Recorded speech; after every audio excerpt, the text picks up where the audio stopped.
Las decisiones que importan, explicadas fácil y rápido. Las leyes, los debates y acuerdos que afectan tu vida, te las contamos de manera clara, directa y sin vueltas. Esto es ADN Legislativo. Hola, ¿qué tal? Soy Juan Espinosa, periodista de Radio ADN en el Congreso Nacional, y terminado este 2024, te invito a hacer una revisión de lo más destacado que ocurrió en el Poder Legislativo en este año que se termina. ADN Legislativo. Marzo.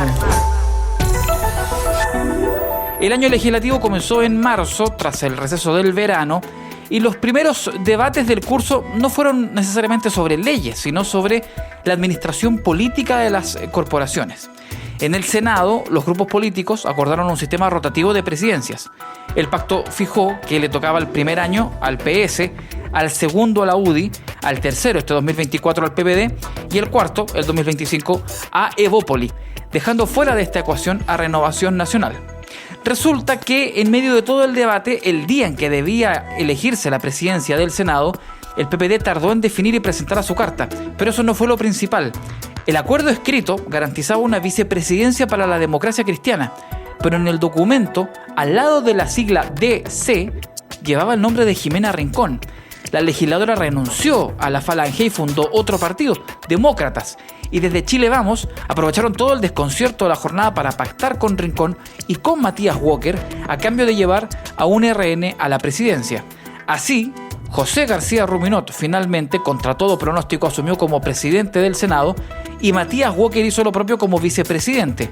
García Ruminot fue elevado a la categoría de segunda autoridad más importante de la República y reconoció rápidamente el complejo escenario. Sean mis primeras palabras para recordar a mi querida Araucanía, una región sufrida, una región dolida, pero al mismo tiempo llena de esperanza, llena de sueños, llena de realizaciones. Tenemos el desafío de lograr la unidad y de trabajar por el progreso de Chile. De reojo, y con particular preocupación, en la Cámara de Diputados también tomaban apuntes de la crisis al otro lado del edificio, sobre todo porque el huracán les iba a venir un par de semanas después. Mientras tanto, en uno de los debates estructurales, el gobierno expresaba su intención de votar al mes siguiente, en abril, la reforma a las pensiones. En medio de toda la tensión originada en el Senado, la UDI asumía la presidencia de la Comisión de Trabajo, donde desde ese entonces se discute la reforma previsional. El senador Iván Moreira, asumiendo el cargo en su estreno, reemplazó la tradicional campana por un cuenco tibetano. Y esto no es show político porque me nacen... Mire.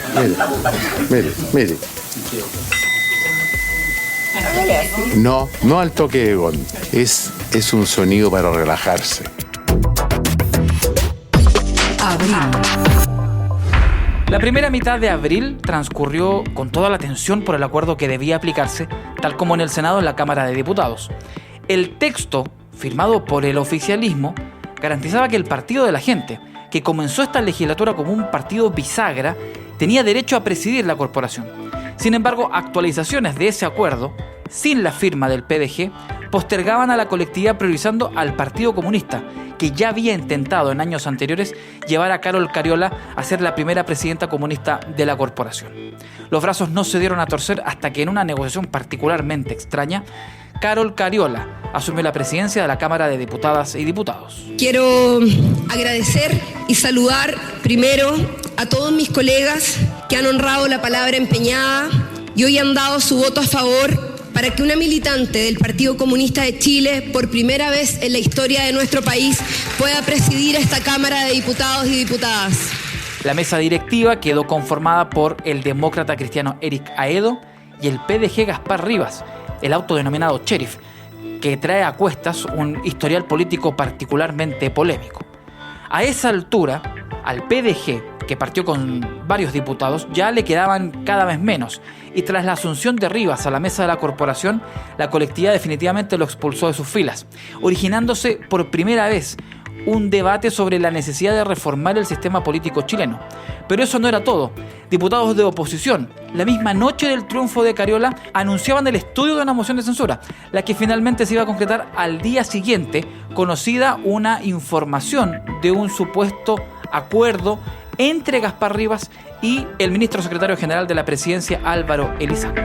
Nosotros esperamos que esta solicitud de censura sea tramitada a la brevedad y acogida para que podamos tener una votación como en derecho corresponde. Una cosa es el diálogo que tenemos nosotros entre pares acá dentro del Parlamento, pero otro punto es la intromisión descarada del ministro Elizalde. Pero la moción de censura no fue socializada con el resto de la oposición y fueron varios legisladores los que finalmente se desmarcaron, generando el primer traspié de la derecha ante Carol Cariola, porque básicamente no fue el único de este 2024. Quienes votan a favor lo hacen por apoyar la censura. Quienes votan en contra lo hacen por desechar la censura. En votación. Resultado de la votación. Por la afirmativa 69 votos, 76 en contra, 7 abstenciones. Rechazada la censura de la mesa. Sin embargo, al cuarto mes del año todavía le quedaba una semana. 3 carabineros fueron asesinados en un ataque armado e incendiario contra un vehículo de carabineros de control de orden público en el sector Quilaco, específicamente en el kilómetro 22 de la ruta P72R, distante a unos 30 minutos de Cañete, esto en la provincia de Arauco. La madrugada del 27 de abril, 3 funcionarios policiales fueron asesinados en Cañete, recrudeciendo el escenario político, además en el día del aniversario de Carabineros.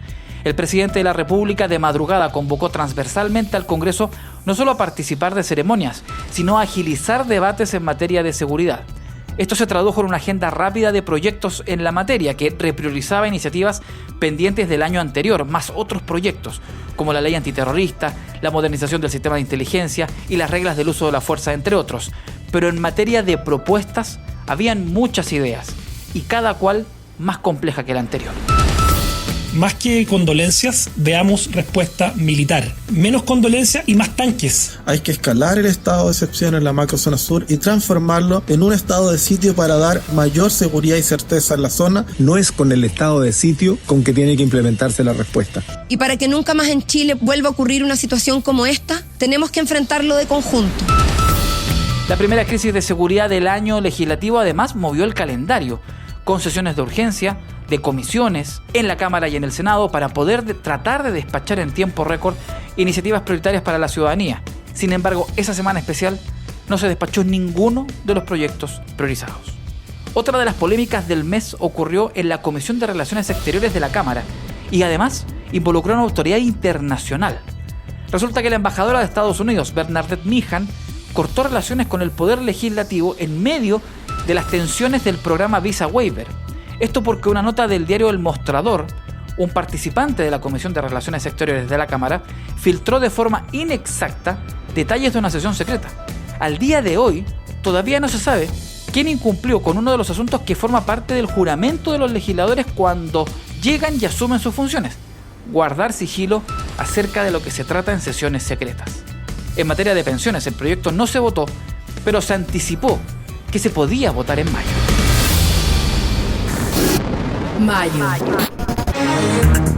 El quinto mes del año rápidamente mostró sus complejidades. El Ministerio Público por primera vez en el año tocó las puertas del Congreso. El día 9 la Fiscalía pidió el desafuero del diputado Mauricio Ojeda en la arista manicure del caso Convenios. Se le investiga como imputado por el traspaso de más de 700 millones de pesos por capacitaciones para mujeres en Temuco y Padre Las Casas que nunca se realizaron. Días antes de conocerse la solicitud de desafuero, el legislador además hizo noticia porque entregó a la investigación su teléfono celular, completamente destruido.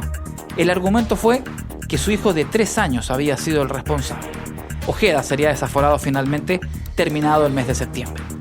Días después de la solicitud de la Fiscalía, el Congreso terminó de aprobar una de sus iniciativas más polémicas del año: la ley corta de ISAPRE. Con el riesgo que teníamos de tener una crisis sistémica, finalmente se llegó a acuerdo y esos acuerdos fueron respaldados mayoritariamente. Aquí se va a cumplir la sentencia, tal como pidió el presidente Boric, y al mismo tiempo se entregan condiciones para dar estabilidad al sistema de salud. El Poder Legislativo aprobó una devolución de cobros en exceso en un plazo de hasta 13 años a cerca de 700.000 afiliados al sistema. Sus consecuencias se verían varios meses más tarde. Días después, cerrando el mes de mayo, el Congreso se remecería por otro de sus miembros. La diputada del Frente Amplio, Mercedes Bulnes, representante de la región del Maule, informó padecer cáncer de colon. Se me diagnosticó un cáncer. Esto quiere decir que voy a tener que enfrentar la quimioterapia como he enfrentado tantas cosas difíciles en mi vida. Voy a seguir trabajando como lo he hecho siempre. Tengo fuerza y energía para hacerlo. No es el primer desafío que he enfrentado en mi vida, no es el peor y ciertamente voy a salir adelante. Con su confirmación, comenzaría una de las polémicas más incómodas de todo el año legislativo. ¿Y qué hay con las pensiones? La Comisión de Trabajo, presidida por el UDI Iván Moreira, acordó con el gobierno una metodología de trabajo, dividiendo el debate en 6 temas. A esa altura del año, y con este cronograma recién en ejercicio, una posible votación podía ocurrir recién en julio. El cuenco tibetano de Moreira, a esta altura, ya estaba guardado. Junio. El sexto mes del año comenzó con el presidente de la República, Gabriel Boric, dando su tercera cuenta pública en el Salón de Honor del Congreso.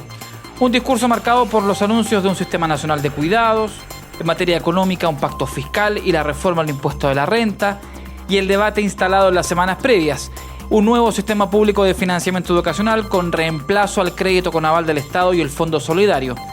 Pero además en impulso de 2 debates valóricos, uno sobre eutanasia y otro sobre aborto legal. Como presidente de la República estoy convencido de la necesidad de dar un debate democrático en materia de derechos sexuales y reproductivos. Y pese a que algunos diputados hombres se opongan, por ello es que durante el segundo semestre de este año ingresaremos un proyecto de ley de aborto legal que someteremos a la discusión correspondiente. A mitad de mes, el caso de la diputada Mercedes Bulnes tendría su primer episodio de polémica. Con votos en contra y abstenciones del Partido Republicano y Chile Vamos, la Cámara rechazó que la legisladora pudiera ser reemplazada en la Comisión de Ética mientras se sometía a un tratamiento de quimioterapia. A esa altura surgen los primeros cuestionamientos a la derecha en el caso Bulnes y que se mantendrían por el resto del año. ADN Legislativo. ADN Legislativo.